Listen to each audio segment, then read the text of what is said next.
Hello दोस्तों, स्वागत है आपका एग्रीकल्चर विद पीके के अंदर। कल हमने क्या है उदान लगाने की वीडियो के अंदर हमने पढ़ा था कि उदान किस प्रकार लगाने। आज हम बात करेंगे कि उदान किस विधि से लगाई जाती है। उदान मुख्यतः अपने पास ये 6-7 विधियों से लगाया जाता है, जिसमें जो मेन इंपॉर्टेंट अपनी वो रहती है वर्गाकार विधि। वर्गाकार विधि से हर एग्जाम में कुछ न कुछ क्वेश्चन पूछे जाते हैं। वर्गाकार विधि होती क्या है?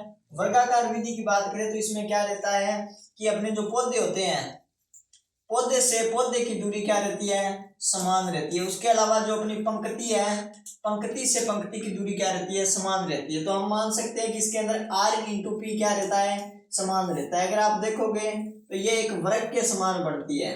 तो इसको अगर आप देखोगे तो हर क्षेत्र से क्या है इसके अंदर है पौधे एवं पौधे की दूरी समान रहेगी, और लाइन से लाइन की दूरी या कतार से कतार की दूरी भी क्या मिलेगी? आपको समान मिलेगी। दूसरी विधि अपने पास है कौन सी?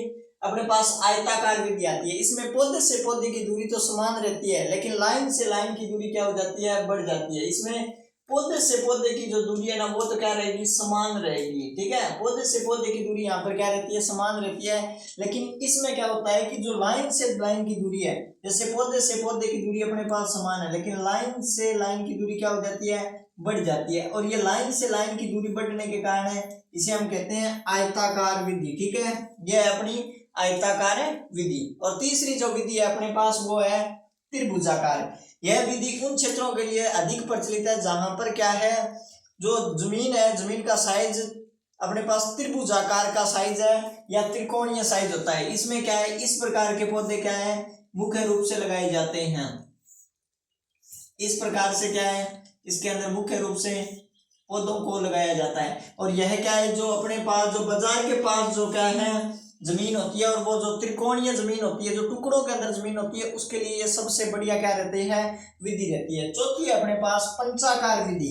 अब पंचाकार की विधि के अंदर ये होती तो वर्गाकार ही है, लेकिन इसके अंदर क्या है, बीच में एक पूरक पौधा लगाया जाता है। और पूरक पौधा कौन सा काम में लिया जाता है? पूरक पौधे की बात करें तो इसमें केले का पौधा काम में लिया जाता है। उसके अलावा पपीता और फालसा, ये तीनों क्या है? पूरक पौधे हैं। जैसे अपने ये मुख्य आगे और उसके अलावा बीच में इसमें क्या है, एक पौधा लगाया जाएगा। और ये पौधा क्या होता है? पूरक होता है। अर्थात ये जब मुख्य फसल में पकाव आता है तो उस समय इन पौधों को क्या कर दिया जाता है? निकाल दिया जाता है। बात आती है कि प्रश्न पूछा जाता है कि पंचभुजाकार विधि के अंदर वर्गाकार की तुलना में कितने पौधे अधिक लगाए जाते हैं? तो इसमें अपने 2 गुना होते हैं। ठीक है, कितने? 2 गुना पौधे ज्यादा लगाए जाते हैं वर्गाकार की अपेक्षा पंचभुजाकार विधि के अंदर। और अगली जो विधि है अपनी वो है षष्ठभुजाकार। षष्ठभुजाकार में कुल 7 पौधे लगते हैं। अगर हम बात करें तो इसके अंदर 6 तो भुजा के आकार के इस प्रकार से लगेंगे, और बीच में एक है पूरक पौधा आ जाएगा। पूरक पौधा आ जाएगा षष्ठभुजाकार में। षष्ठभुजाकार से एग्रीकल्चर सुपरवाइजर में कई बार क्वेश्चन पूछा गया है कि षष्ठभुजाकार में वर्गाकार विधि की तुलना में कितने पौधे अधिक लगाए जा सकते हैं? तो यहाँ पे 15% अधिक पौधे लगाए जा सकते हैं। कितने? 15% अधिक पौधे लगाए जा सकते हैं। तो ये हो गई अपनी मेन विधियां। अब आती है अपने पास मीडो आर्चिड विधि। मीडो आर्चिड विधि का विकास अपने CISH लखनऊ के द्वारा किया गया। लखनऊ के द्वारा किया गया। और वैसे अगर बात करें तो ये मिडो आर्चिड विधि है, ये इजराइल की है। कौन से देश की है?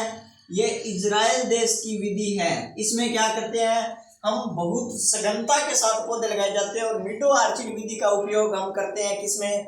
अमरूद के अंदर इसका उपयोग किया जाता है। अमरूद के अंदर हम क्या है 2 गुना 1 क्या है, प्लांट इंटू रो की दूरी के साथ पौधे लगाते हैं, जिसमें प्रति हेक्टर 1,66,000 पौधे तक है लगाए जा सकते हैं। ठीक है, ये हो गई अपनी मीडो आर्चिड विधि। और अगली विधि है कंटूर, यानी जो हम क्या करते हैं, जो पहाड़ी या ढलान युक्त भूमि है उस क्षेत्र में जो पौधे लगाए जाते हैं वो अपने इस विधि के द्वारा लगाए जाते हैं। तो ये हो गई अपनी 7 विधियां किसकी? बाग लगाने की। और नेक्स्ट वीडियो में हम आपसे मिलते हैं फलों उत्पादन के अन्य तथ्यों के साथ लेकर। चैनल को सब्सक्राइब कीजिएगा और शेयर कीजिएगा। धन्यवाद।